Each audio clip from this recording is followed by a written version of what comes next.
नमस्कार, मी Suvarna Joshi. Speed news मध्ये आपल्या सगळ्यांचं स्वागत. सुरुवात करूया वेगवान बातम्यांना.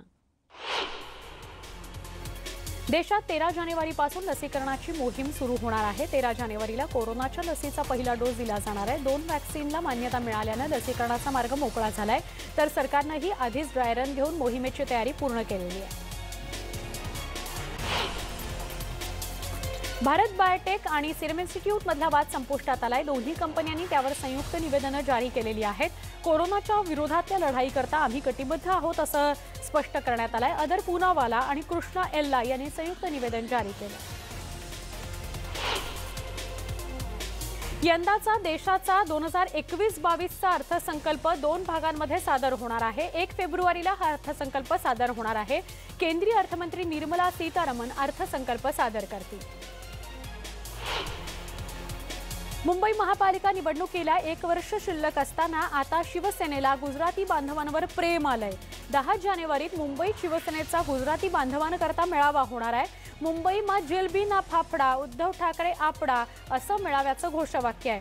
उद्धव ठाकरे स्वतः या मेळाव्यात उपस्थित राहणार आहेत. मुंबई महापालिका निवडणूक डोळ्यासमोर ठेवून शिवसेनेनं गुजराती बांधवांना साथ घातल्याचं बोललं जात आहे. त्यासाठी गुजराती आणि मराठी भाषेत निमंत्रण पत्रकही प्रसिद्ध करण्यात आली आहे.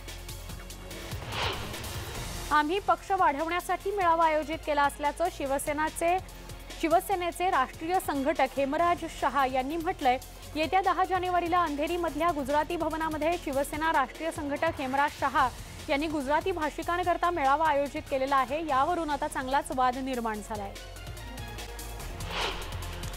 जोगेश्वरी इथं शिवसेनेच्या कार्यक्रमाची पत्रिका गुजरातीमध्ये छापण्यात आली. याबाबत मला माहिती नाही, माहिती घेऊन सांगतो अशी प्रतिक्रिया एकनाथ शिंदे यांनी दिली. भाजपचे आमदार अतुल भातखळकर यांनी शिवसेनेच्या या रणनीतीवर सडकून टीका केली आहे. शिवसेनेला गुजराती मतदार आता आठवले का असा सवाल भातखळकरांनी उपस्थित केलाय. भाजप आमदार राम कदम यांनीही शिवसेनेच्या रणनीतीवर हल्लाबोल केलेला आहे. निवडणुका आल्या की शिवसेनेला गुजराती आणि मराठी माणूस आठवतात अशी टीका राम कदमांनी केली आहे. शिवसेना काँग्रेस विरोधात षडयंत्र करत असून मुंबई महापालिकेत काँग्रेसचा विरोधी पक्षनेता पद भाजपला देण्यासाठी प्रयत्न करत असल्याचा आरोप विरोधी पक्षनेते रवी राजा यांनी केलाय. काँग्रेस शिवसेनेच्या अशा दबावाच्या राजकारणाला बळी पडणार नाही असं त्यांनी यावेळी सांगितलं. मुंबई महापालिकेच्या आगामी निवडणुकीसाठी काँग्रेसनं कंबर कसली आहे. मुंबई विभागीय काँग्रेसनं समिती स्थापन केली आहे. या समितीच्या अध्यक्षपदी मुंबई विभागाचे माजी प्रमुख प्राध्यापक चांदूरकर यांची नियुक्ती करण्यात आली आहे. शिवसेना नेते संजय राऊत गुरुवारी नाशिक दौऱ्यावर जाणार आहेत. भाजपचे 2 बडे नेते शिवसेनेत प्रवेश करतील अशी शक्यता आहे. शिवसेनेत येणारे भाजपचे 2 नेते प्रदेश उपाध्यक्ष असल्याची चर्चा आहे. संजय राऊत यांच्या दौऱ्यात राजकीय भूकंप होऊ शकतो अशाही चर्चा सुरू झालेली आहे. शिवसेनेचा आणखी एक नेता पीएमसी बँकेच्या घोटाळ्याचा लाभार्थी असल्याचा आरोप भाजप नेते किरीट सोमय्या यांनी केला आहे. क्षमा करा, त्या नेत्याचं नाव घेणं मात्र सोमय्या यांनी यावेळी टाळलंय. सोमय्या यांनी पुन्हा एकदा शिवसेनेवर हल्लाबोल केला आहे.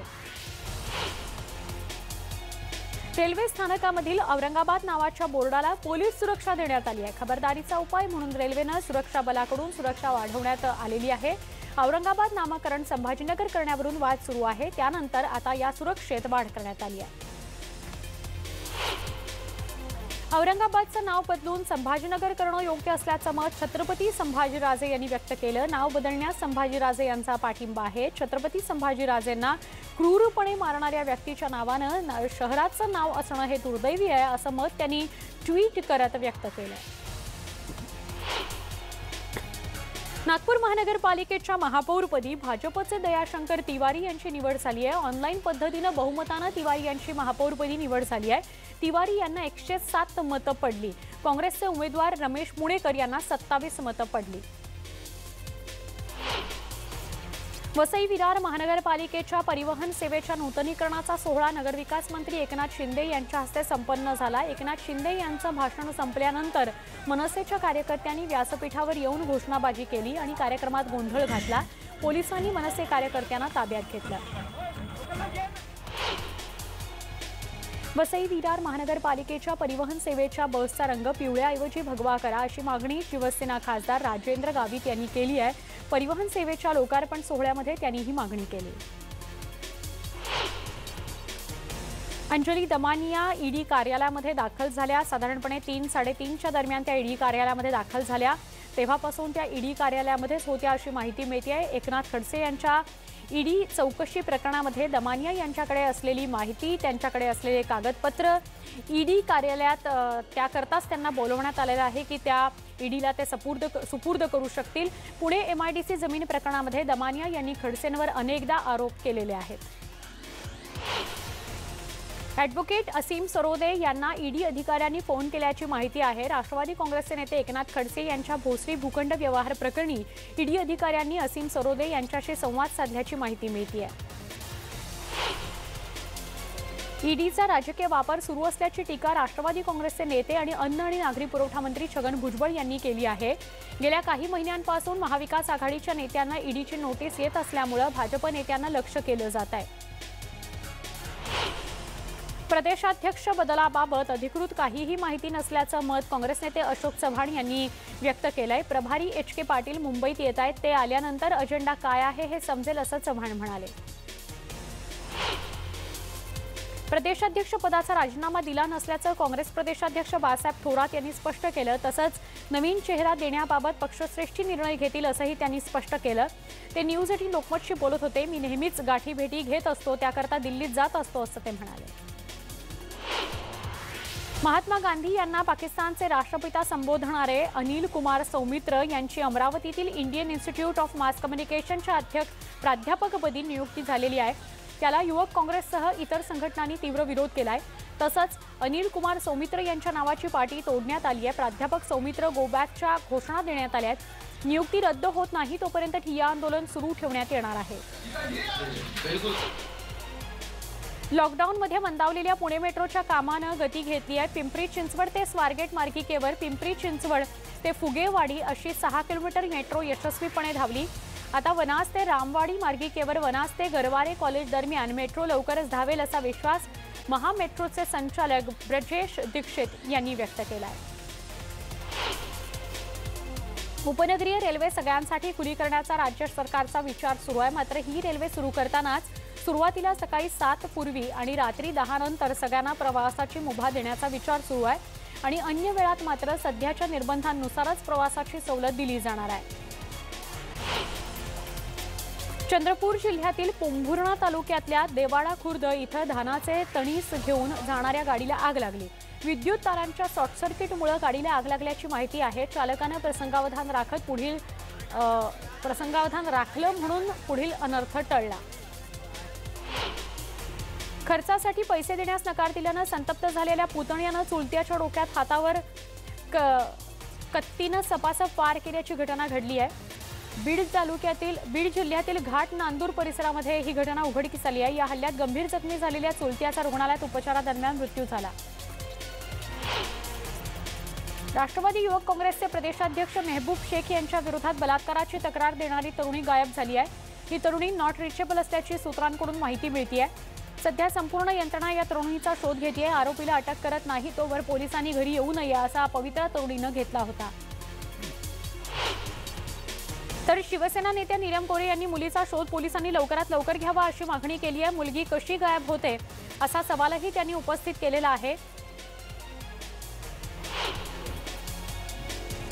नांदेडमध्ये पाण्याच्या टाकीमध्ये आईसह 3 वर्षाच्या मुलाचा संशयास्पद स्थितीत मृतदेह आढळलाय, त्यामुळे खळबळ उडालेली आहे। नांदेड जिल्ह्याच्या देगलूर शहराच्या शहाजीनगरमध्ये रात्री उशिरा ही घटना समोर आली। या घटनेनंतर मयत महिलेच्या माहेरच्यांनी घातपाताची शंका व्यक्त केली आहे। देगलूर पोलिसांकडून या घटनेचा तपास सुरू आहे। बस स्थानक आणि रेल्वे स्थानक परिसरात सावज हेरून जबरी चोऱ्या करणाऱ्या बंटी बबलीला अटक करण्यात आली आहे। नांदेड इथल्या शेख आवाज आणि त्याची पत्नी रेखा शेख अशी चोरट्यांची नावं आहे। बस स्थानक आणि रेल्वे स्थानक परिसरात ग्रामीण भागाकडून येणाऱ्या प्रवाशांना हेरून त्यांना दोघं लुटत असत। मुंबई जेवण डबा वाहतूक मंडळाच्या सदस्यांना मोफत स्कूटर देण्याचं सांगून अनेकांची फसवणूक झाल्याचं समोर आलंय। एका खासगी पतपेढीकडून कर्ज देण्याचं सांगून या संघटनेचे माजी प्रवक्ते सुभाष तळेकर यांनी सदस्यांची फसवणूक केली। 6 लाखांपेक्षा जास्त रकमेचा घोटाळा झाल्याचा आरोप होतोय। या प्रकरणी सुभाष तळेकर यांना अटक करण्यात आली आहे। रायगड जिल्ह्यातील माणगाव इथल्या वाहतूक पोलीस निवास साबळे यांना रिक्षा चालक आणि त्याचा एक पोलीस मित्र ज्याने मारहाण केल्याची घटना घडली आहे। माणगाव निजामपूर रोड इथल्या अमित कॉम्प्लेक्स इथं ही मारहाणीची घटना घडली आहे। वाहतुकीचे नियम मोडल्याप्रकरणी कारवाईचा राग मनात धरून ही मारहाण करण्यात आली आहे। या प्रकरणी पोलिसांनी 15 जणांना ताब्यात घेतलंय। अकोला जिल्ह्यातील अकोटमधील पणज इथल्या शेतकऱ्याचा विजेचा शॉक लागून दुर्दैवी मृत्यू झालाय। पांडुरंग राऊत असं मृत्यू झालेल्या शेतकऱ्याचं नाव आहे। झाडाच्या फांद्या कापत असताना त्यांना विजेचा शॉक लागला। मुंबई पुणे महामार्गावरील देहू रोड इथल्या रेल्वे उड्डाण पुलावर रात्री 11 वाजण्याच्या सुमारास दुचाकी आणि टेम्पोचा भीषण अपघात झाला। पुण्याहून मुंबईकडे जाणाऱ्या दुचाकीला समोरून येणाऱ्या भरधाव टेम्पोनं समोरासमोर धडक दिली। दुचाकीवरील दोघांचा जागीच मृत्यू झाला। मायनिंग सरदार व ओव्हरमॅनच्या रिक्त जागा भरण्याच्या मागणीसाठी हल्लाबोल मोर्चा काढण्यात आला। यंग चांदा ब्रिगेडच्या वतीने नागपूर वाकोला CMIDC या कार्यालयावर मोर्चा काढण्यात आला। डोंबिवली ग्रामीण भागातील जंगल आणि टेकडी वाचवण्यासाठी पर्यावरण प्रेमींनी आंदोलन पुकारलं। उंबारली आणि धामटान या टेकडी वाचवण्याकरता पर्यावरण प्रेमी एकत्र आले होते। पर्यावरण प्रेमी म्हाडा प्रकल्प आणि तिथे होणाऱ्या अतिक्रमणाला त्यांनी विरोध केलेला आहे। हातात फलक घेऊन महिला चिमुरड्यांसह पर्यावरण प्रेमी डोंगरावर आंदोलन करताना बघायला मिळाले। नागपूर ते मुंबई द्रुतगती समृद्धी महामार्ग 1 मे 2021 पासून नागपूर ते शिर्डीपर्यंत सुरू होतो। याकरता अंतिम टप्प्यातील कामं पूर्णत्वास येत आहेत। या महामार्गामध्ये अमरावती जिल्ह्यातील मंगरुळ चव्हाळा इथल्या प्रश्नचिन्ह शाळेचा काही भाग विहीर गेलेली आहे। विहीर तोडण्याची परवानगी नसताना देखील समृद्धी महामार्गाच्या कंत्राटदारांनी बळजबरीने रात्रीच्या वेळी विहीर बंद करण्याचा प्रयत्न केला। मात्र शाळेतील कर्मचाऱ्यांचा ही बाब लक्षात आली आणि त्यांनी हा प्रयत्न हाणून पाडला। माती पाणी आमच्या हक्काचं नाही कुणाच्या बापाचं असं म्हणत बीड जिल्ह्यातील कुंभार समजाणे हे रस्त्यावर उतरत थोपटणे मोर्चा त्यांनी काढला। या मोर्चात शेकडो समाज बांधव सहभागी झाले होते। कोरोनाच्या पार्श्वभूमीवर कुंभार समाजातील मूर्तिकाराचं पुनर्वसन करण्यात यावं। POPवरील बंदी विरोधात मुंबईवर मोर्चा काढू असा इशारा यावेळी देण्यात आला। डोंबिवलीतील उंबारली गावाच्या टेकडीवर सुरुंग लावून स्फोट करून बांधकाम होत असल्याचं सांगत पर्यावरण प्रेमींनी आंदोलन करायला सुरुवात केली आहे। या आंदोलनात लहान मुलं, महिला वर्ग, ज्येष्ठ नागरिक सहभागी झाले होते। मनसे आमदार राजू पाटील यांनी वन विभागाशी चर्चा करून पर्यावरणाचा ऱ्हास होणार नाही याची काळजी घेण्याच्या सूचना दिलेल्या आहेत। अमरावतीतील मोजरीमधल्या विद्यार्थ्यांना घरातील टाकाऊ वस्तू म्हणजे पेन, पेन्सिल, बॅटरी अशा वस्तूंचा वापर करून हवेत उडणारा असा ड्रोन कॅमेरा तयार केला आहे। विश्वजित बायस्कर असं या विद्यार्थ्याचं नाव आहे। हा ड्रोन 1200 मीटर लांब उडू शकतो। छोटासा ब्रेक, लगेच भेटू। पहा फक्त न्यूज 18 लोकमत।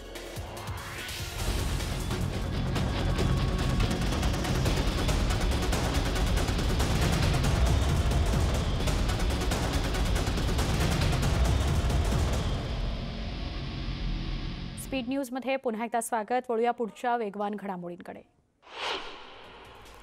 श्रीनगरमध्ये एका हॉटेलला आग लागली। त्यावेळी हॉटेलमध्ये पर्यटक होते। त्या पर्यटकांची सुखरूप सुटका करण्यात आली। अग्निशमन दलाच्या जवानांनी वेळीच तत्परता दाखवून पर्यटकांची सुटका केली। कंपनीला लागलेल्या भीषण आगीमुळे मोठं नुकसान झालंय। गुरुग्राममधल्या कंपनीत आग लागली। शॉर्ट सर्किटमुळे ही आग लागल्याचा अंदाज व्यक्त केला जातोय। अग्निशमन दलाने मोठ्या परिश्रमानंतर आगीवर नियंत्रण मिळवलं। जोरदार पावसामुळे शहरातल्या रस्त्यांवर पाणीच पाणी पाहायला मिळत आहे। बदललेल्या हवामानामुळे चेन्नईत मोठा पाऊस पडला। या पावसामुळे शहरवासी आणि वाहनधारकांची मोठी तारांबळ उडाली। उत्तराखंडमध्ये मोठ्या प्रमाणावर हिमवृष्टी होते। त्यामुळे लिपुलेख, गुंजी आणि कालापानीतल्या रस्त्यांवर बर्फ जमा झाला। बॉर्डर रोड ऑर्गनायझेशनकडून रस्ते खुले करण्याचं काम सुरू आहे। सगळ्या रस्त्यांवर बर्फ साचलेला असल्यानं त्याचा वाहतुकीला फटका बसलाय। ब्रिटनमधून भारतात आलेल्या नव्या रुग्णांच्या संख्येत वाढ झाली आहे। आणखी 20 जणांना नव्या कोरोनाची लागण झाली आहे। त्यामुळे हा धोका वेळीच नियंत्रणात आणण्याची गरज निर्माण झाली आहे। कोरोनाच्या नंतर राजस्थानमध्ये बर्ड फ्लूचं संकट वाढायला लागलंय। झालावाड या जिल्ह्यामध्ये आतापर्यंत 150 पक्ष्यांचा मृत्यू झालाय। त्यात कावळे, कोंबड्या, कोकिळाचा समावेश आहे। मृत पक्ष्यांचे सॅम्पल्स परीक्षणासाठी जयपूरच्या लॅबोरेटरीमध्ये पाठवले जात आहेत। तर खड्डा खोदून मृत पक्ष्यांची विल्हेवाट लावली जाते। बिल गेट्स यांनी पंतप्रधान नरेंद्र मोदींचं कौतुक केलंय। कोरोना लसीच्या संशोधनासंदर्भात भारतीय शास्त्रज्ञांचंही बिल गेट्स यांनी कौतुक केलंय। कोरोना लस संशोधन आणि उत्पादनामध्ये भारतानं बजावलेली कामगिरी जगात कौतुकाचा विषय ठरतीये। पाकिस्तानच्या सर्वोच्च न्यायालयानं तिथल्या सरकारला तणका दिलाय। खैबर प्रांतामध्ये तोडलेल्या करक हिंदू मंदिराची पुनर्बांधणी करा असा आदेश राज्य सरकारला देण्यात आलाय। मंदिरावर करण्यात आलेल्या हल्ल्याचा जगभरातून निषेध होतो आहे। क्रीडा विश्वातून घडामोडी आपण बघूया। बीसीसीआयचे अध्यक्ष सौरव गांगुली यांना बुधवारी वुडलँड हॉस्पिटलमधून डिस्चार्ज मिळण्याची शक्यता आहे। सौरव गांगुली यांच्यावर शनिवारी एंजिओप्लास्टीची शस्त्रक्रिया झाली। या शस्त्रक्रियेनंतर सौरव गांगुली यांची प्रकृती उत्तम असल्याचं डॉक्टरांनी सांगितलं। आता सौरव गांगुली यांना बुधवारी म्हणजे उद्या डिस्चार्ज येणार असल्याची माहिती आहे। नववर्षाला धडाक्यात प्रारंभ करताना क्रिस्टियानो रोनाल्डोनं आणखी एक मानाचा तुरा शिरपेचात रोवला आहे। त्यानं ब्राझीलचे महान फुटबॉलपटू पेले यांचा 757वा गोलचा विक्रम मोडीत काढलेला आहे। रोनाल्डोनं आतापर्यंतच्या कारकिर्दीमध्ये सगळ्या प्रकारच्या सामन्यांमध्ये नोंदवलेल्या अधिकृत गोलची संख्या आता 858 इतकी झाली आहे। मनोरंजन विश्वात काय घडतंय बघूया। निर्माता संजय लीला भंसाली इतिहासावर आधारित एक वेब सिरीजची निर्मिती करतो आहे। लवकरच त्याची घोषणा करणार असल्याची माहिती मिळते आहे। या वेब सिरीजचा रिचा चड्ढा या वेब सिरीजमध्ये काम करेल अशी सुद्धा माहिती मिळते। अभिनेत्री मलायका अरोरानं बिकनी घालून स्विमिंग पूलमध्ये योगा केलाय। निरोगी राहण्यासाठी योगा करण्याचा संदेश तिनं यातून दिलाय।